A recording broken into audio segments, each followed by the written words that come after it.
My brothers and I received our first computers on Christmas morning as gifts from our parents.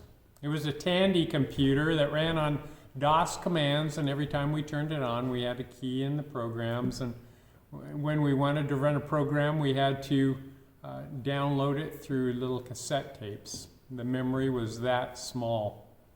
I remembered how tickled my parents' faces were to see us opening these presents because it was a gift of the future. We were entering the computer age.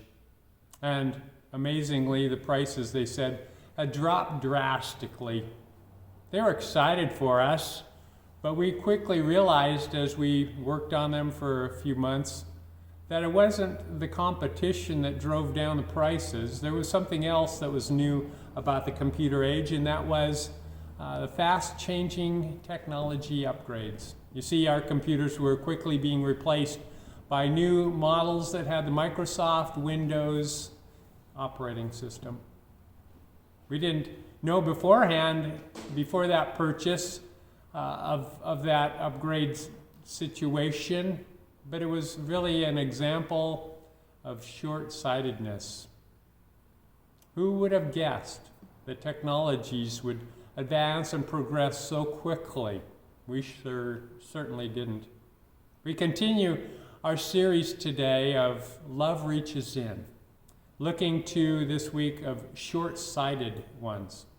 Every time I think of it, I'm overwhelmed at the depth of Christ's love that propelled him to continue his journey to Jerusalem, even in the face of what we looked at a couple weeks ago of the despicable people, last week's the indifferent people, and today the short-sighted people, for whom Christ continued forward on that rescue mission to save us.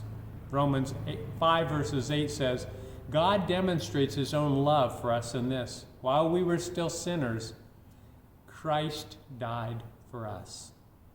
And each of the stories we've looked at, over the last few weeks, we've been looking through Luke chapter 19.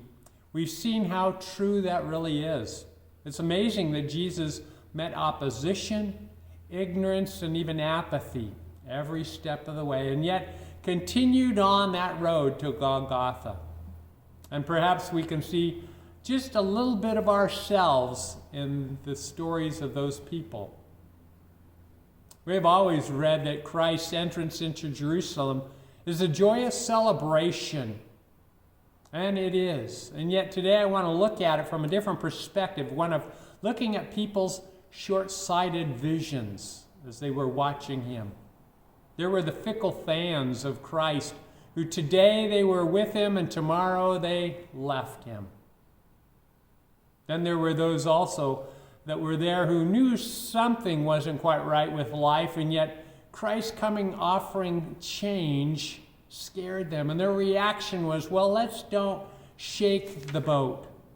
They refused to listen to Christ's message because there was a revolutionary tone to it. And that perhaps the enemies might just come in force and matters would only get the worse. Those enemies were the Romans, who want peace in that region regardless of the personal cost of their enemies. Jesus prophesied that those enemies would be coming soon and they would level the city. Jesus stepped willingly into this hornet's nest with really no safe place, no person he could trust and rely upon except his Father. Jesus had spoken numerous times of coming to Jerusalem. This humble king who walked all this way had accepted this celebration that was highlighting his arrival so that his death might be magnified all the more. His entrance shows just how much he brings into our lives, but it also displays how little the people had to bring to that party. He had often announced how he was coming to Jerusalem, but upon his arrival, he's not met with the key to the city by dignitaries. There was no chariots, there were no trumpets blasting. That would have to wait for his second coming, when he's ushered in upon the last trumpet call. And walked in and ushered along with angels. This entrance is for a different purpose. The King comes as a humble servant to all of earth to win them over with the grandest gift that has ever and will ever be given. This day he's met by the commoners who had little to offer but their praise. Jesus brings everything that's necessary for this grand parade, kind of like a mother who has to bake her own cake so that everyone can celebrate. His divine knowledge and his calling forth of that donkey to be used in the procession affirms to the crowd that he truly is the righteous and right King. They come with him, but they forgot the saddle. So they quickly throw their clothing upon its back as he makes entrance. They didn't bring helium balloons and flowers, so they quickly cut down branches and lay them on the ground and wave them in honor of him. And with meager forethought and meager means, they celebrate and they do the best to honor the one who comes in the name of the Lord. And they shout, Hosanna. It was really an organic celebration that just came together, was very heartfelt, and was filled with jubilant celebration. Hosanna, meaning save us now, was an extension of our wishes. May our well wishes upon you bring Christ's kingdom success, and in turn bring success to ourselves as well. May prosperity be yours and ours as we herald in your kingdom. Blessed he who comes in the name of the Lord. Peace in heaven and glory to the highest. Jesus comes in the name of the Lord, the name above all names, and they celebrate that. He comes as a king seated upon a donkey, not upon a great war horse ready for battle, but humbly and in peace, marching into the city as a conquering hero, arriving home with the spoils of war. In that midst, I can imagine a young couple, say, that's along the parade route that may have just opened up a new market stall. And they're witnessing as Jesus comes riding in while a crowd goes wild and celebratory around them, praising God for raining down his favor upon them this day. The Messiah's arrival portends the eviction of the Romans, and one celebrant shouts out near them, peace and prosperity, and another shouts that these changes the prophet brings will be a godsend to their nation. But I wonder, were they praising the king's arrival, or were they praising their good fortune? Were their sights on their immediate bank accounts or the salvation of their souls? Time will tell. The various respondents in the crowd in this parade is striking. The Pharisees were vexed of these pronounces that even Pontius Pilate later shares, here is your king. They wanted to quiet the commotion over this king of the Jews. John's gospel shares that the Pharisees said, see, this is getting us nowhere. The whole world has gone after him.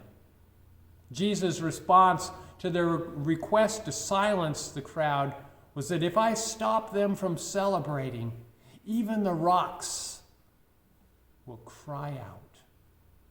In a few days, that literally takes place when Jesus is hung upon the cross. The world goes silent. And it's then that the rocks do shout out by their quaking and rending of the temple. Matthew's gospel states that the people are asking, who is this? To which the crowd in unison responds, this is Jesus, the prophet of Nazareth from Galilee. This is the one who was predicted, and he is here now. Great things are in store for us. In John's gospel, he Jesus shares a comforting assurance as he quotes from Zechariah 9, verse 9. O daughters of Zion, see your king is coming. Do not be afraid. See, he's seated on the donkey of a colt. Yet John goes on to say that the disciples don't understand what he's saying. And they won't know until Christ is raised from the dead and is glorified. So in their blindness, they live through a time of fear and disillusionment. Luke surmises Christ's entrance in Jerusalem in terms of his love for all of humanity, as he says, as Jesus approached Jerusalem and saw the city, he wept over it, saying, if you, even you, had only known this day would bring you peace, but now it's hidden from your eyes. Each gospel shares a different perspective of how the crowd perceived Jesus' entrance. But Luke catches that short-sightedness of the crowd. The Messiah's purpose for entering is lost upon them. His enemies want to silence him for fear the Roman oppressors will come and decimate their way of life and their traditions. The Roman rulers, such as Pontius Pilate, feared a revolt would look poorly upon their resume. And the crowd's short-sightedness saw the personal gain that was to be had with their reigning new local king. It was good for the nation, and it was good for their pocketbooks. But in a few days later, Jesus would put up a pathetic resistance in a garden, would be arrested and mocked and beaten, and stood once again before the crowd. And in that moment, the people recognized Jesus more of a paper tiger, that he was all talk and no action. What happened to your revolution? Where was the victorious army that was coming in now to rid our nation of these Roman oppressors? What help can this man now offer us? And they must have thought in their minds, following this guy is only get us ruin as he is now facing. So Pontius Pilate offers at that time to release this king of the Jews, and they hollered for Barabbas's release instead. And for the hapless king standing before them, they hollered, crucify him, crucify him. They lost sight of his miracles and what Jesus came offering. They looked only as far as their eyes could see, and they were short-sighted in their wants and their needs. Before them they saw a broken and beaten man, only a man. Is it possible for you to picture yourself as a witness alongside that road as Jesus entered into Jerusalem, or in the courtyard while Jesus is facing his accusers? What might your response have been towards this humble king who came not by force but in love? Amazingly, even in the face of their short-sightedness, Jesus continued down that road in service to them and to us. My prayer for you is that as you honestly gaze upon Jesus and his sacrifice, it will lead you to follow him completely. God bless you.